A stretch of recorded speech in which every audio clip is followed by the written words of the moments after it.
So welcome guys, आज हम पढ़ेंगे बेसिक्स ऑफ इंग्लिश।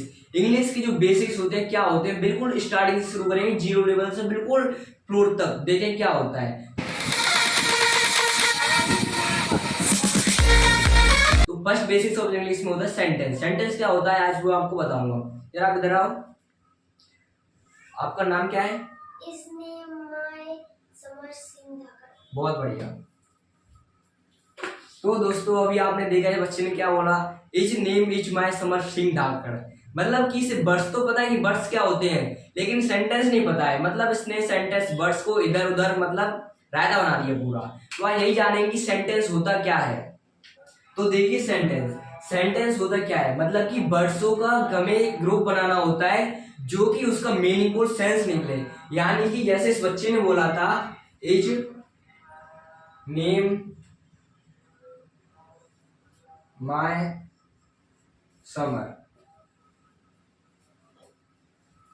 तो ये वर्ड्स तो है इज नेम माय समर, लेकिन सेंटेंस का बन नहीं पाया। सेंटेंस क्या होता है कि वर्ड्सों का एक ऐसा ग्रुप जिसका मीनिंगफुल सेंस निकले। जैसे कि अगर आप इसका सेंटेंस बनाएंगे तो क्या होगा, माय नेम इज समर।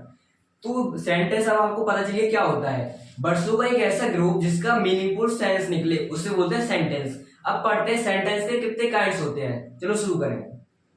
तो अब पढ़िए काइंड्स ऑफ सेंटेंस, मतलब सेंटेंस के कितने प्रकार होते हैं। सेंटेंस के चार प्रकार होते हैं जो कि होते हैं, फर्स्ट होता है असर्टिव और डेक्लरेटिव सेंटेंस।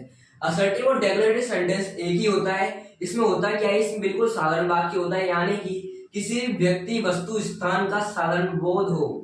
मतलब किसी भी व्यक्ति स्थान की बात करें उसमें साधारण वाक्य हो, वो ऐसे सेंटेंस बोलते हैं असर्टिव और डेक्लरेटिव सेंटेंस। अब बात करते हैं इंटरोगेटिव सेंटेंस की। इंटरोगेटिव सेंटेंस तो आपको पता ही हो क्या होता है, प्रश्नवाचक वाक्य।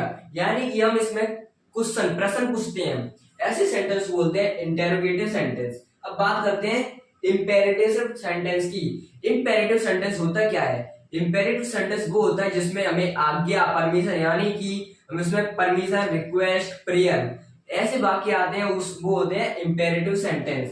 अब बात करते हैं एक्सक्लेमेटरी सेंटेंस। एक्सक्लेमेटरी सेंटेंस का हिंदी में बोलते हैं विस्मय सूचक वाक्य, यानी कि जिसमें किसी भी दया क्रोध आश्चर्य ऐसे वाक्य आते हैं, वो होते हैं एक्सक्लेमेटरी सेंटेंस। ओके, तो हमने सेंटेंस पढ़ लिए, सेंटेंस क्या होते हैं और उनसे कांड्स पढ़ लिए, सेंटेंस कितने प्रकार के होते हैं। अब पढ़ेंगे parts of speech.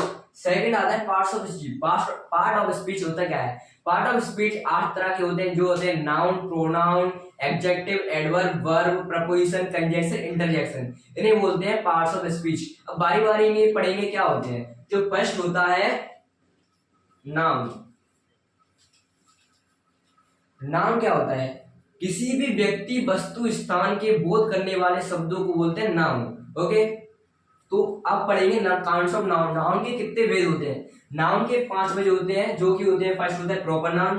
Proper noun क्या होता है कि किसी भी विशेष व्यक्ति वस्तु स्थान के नाम को बोध करने वाले को बोलते हैं प्रॉपर नाउन, यानी किसी भी स्पेशल व्यक्ति वस्तु को बोध करने वाले को बोलते हैं प्रॉपर नाउन। अब बात करते हैं कॉमन नाउन। कॉमन नाउन यानी कॉमन, ऐसे रिवर वुमेन ये कॉमन हो गया, और नाउन बोलते हैं कॉमन नाउन। अब थर्ड बात करते हैं कलेक्टिव नाउन। कलेक्टिव नाउन होता है कि किसी समूह गुच्छा झुंड ऐसे वाक्यों को बोलते हैं, नाउन को बोलते हैं कलेक्टिव नाउन।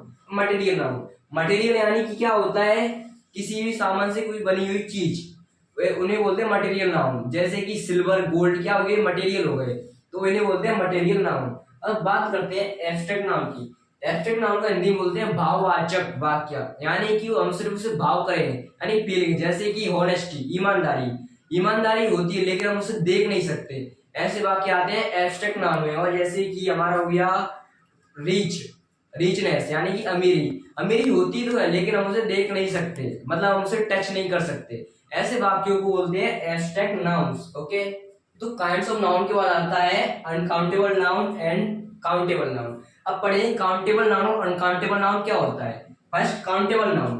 काउंटेबल नाउन क्या होता है, मतलब कि काउंट, काउंट माने गिनना, हम किसी भी चीज को गिन सकते हैं, वो आते हैं काउंटेबल नाउन्स। जैसे कि मास्टर भाई कहाँ याद है, जैसे कि पेन, पेन को हम गिन सकते हैं तो ये आते हैं काउंटेबल नाउन में। और जैसे कि डेज, डेज को भी हम गिन सकते हैं, तो ये आते हैं काउंटेबल नाउन में। अनकाउंटेबल नाउन, अनकाउंटेबल नाउन क्या होते हैं कि वैसे नाउन जिन्हें हम गिन ना सकें, जैसे कि बटर, क्या बटर को हम गिन सकते हैं? नहीं गिन सकते भाई, तो ए नहीं बोलते हैं अनकाउंटेबल नाउन। और शुगर, शक्कर, शक्कर को हम गिन सकते हैं? नहीं गिन सकते, इन्हें बोलते हैं अनकाउंटेबल नाउन।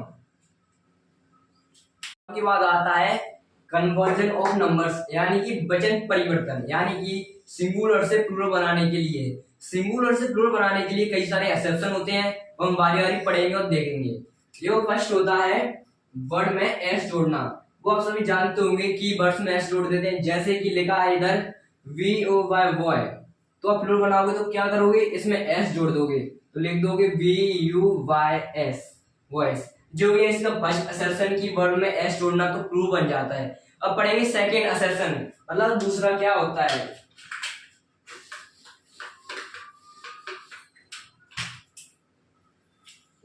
सेकेंड असर्शन होता है कि अगर किसी नाउन के पीछे लिखा हो एस सी एच, इस तरह के ये वर्ड्स किसी नाउन के पीछे, तो इनमें होते हैं E S. Okay, E S, जैसे कि लिखा है guys CLASS class.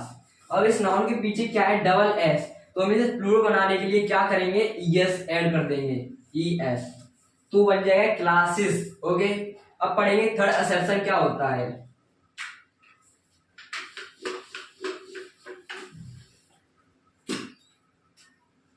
Assertion third, IES जोड़ना। अब सीखेंगे कि नाउन में IES कैसे जोड़ते हैं। जब किसी भी नाउन के लिखा हो, जैसे कि एग्जांपल ले लेते हैं, लिखा है अपना VOY, बहुत गलत हो गया,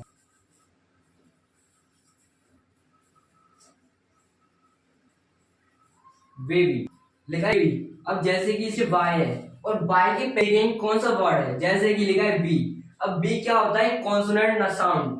कॉन्सोनेंट ना होता है कि वो वर्ड्स जो EIO के अलावा हो, उन्हें बोलते हैं अल्फाबेट्स को कॉन्सोनेंट। अब बाय के पहले क्या है? कॉन्सोनेंट, तो हम जोड़ेंगे IES। बट लेकिन अगर ऐसे लिखा हो VOY बॉय, अब बाय के पहले क्या है? वोवल। वोवल क्या होता है? AEIOU, तो बाय के पहले अगर वोवल होता है तो हम जोड़ते हैं एस। इस बार को क्लियर करना, ये अगर बाय के पहले कॉन्सोनेंट हो तो हम लिखेंगे IES, अगर बाय के पहले वोवल हो तो लिखेंगे ओनली एस। ओके, ये क्लियर करना। अब पढ़ेंगे फोर्थ असर्शन।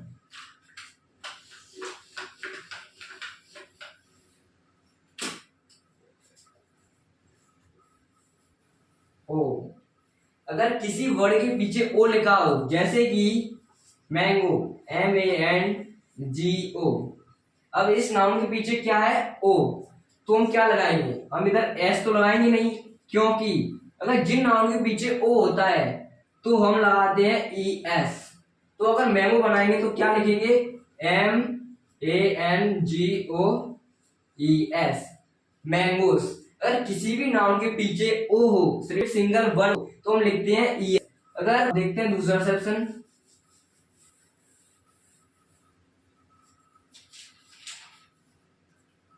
अब देखते हैं डबल ओ का सेक्शन। अगर डबल हो तो क्या लिखेंगे? अगर सिंगल ओ होता है तो हम लिखते हैं ES, लेकिन अगर डबल ओ वर्ड नाउन में तो हम ओनली लिखते हैं एस। जैसे कि हो गया बम्बू, BAMBOO, बम्बू। अब इस नाउन के पीछे क्या है? डबल ओ, तो हम लिखेंगे ओनली एस। ओके, अब बात करते हैं फिफ्थ सेक्शन की।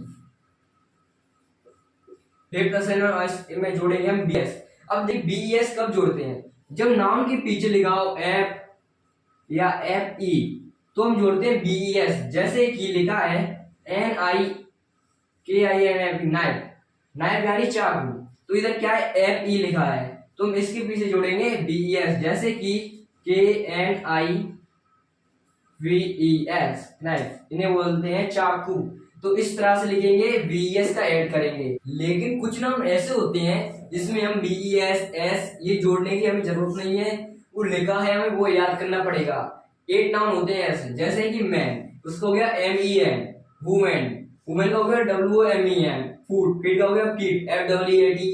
टूथ का टीथ हो जाता है, माउस का माइस हो जाता है, लाउस लाउस का हो जाता है लाइस, गूस का गीस हो जाता है, डोर माउस का होता है डोर माइस। तो ये कुछ 8 नाउन ऐसे होते हैं जो ये लिखी है वो हमें याद करने पड़ते हैं। इसमें कोई एक्सेप्शन नहीं होता कि एस लगाना पड़ेगा, SES BES, सिर्फ जो लिखा है वो हमें याद करना पड़ेगा।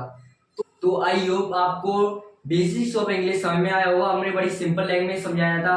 प्लीज लाइक से सब्सक्राइब करना, और हम इस वीडियो का पार्ट 2 भी जल्दी लेके आएंगे। तो thanks for watching this video.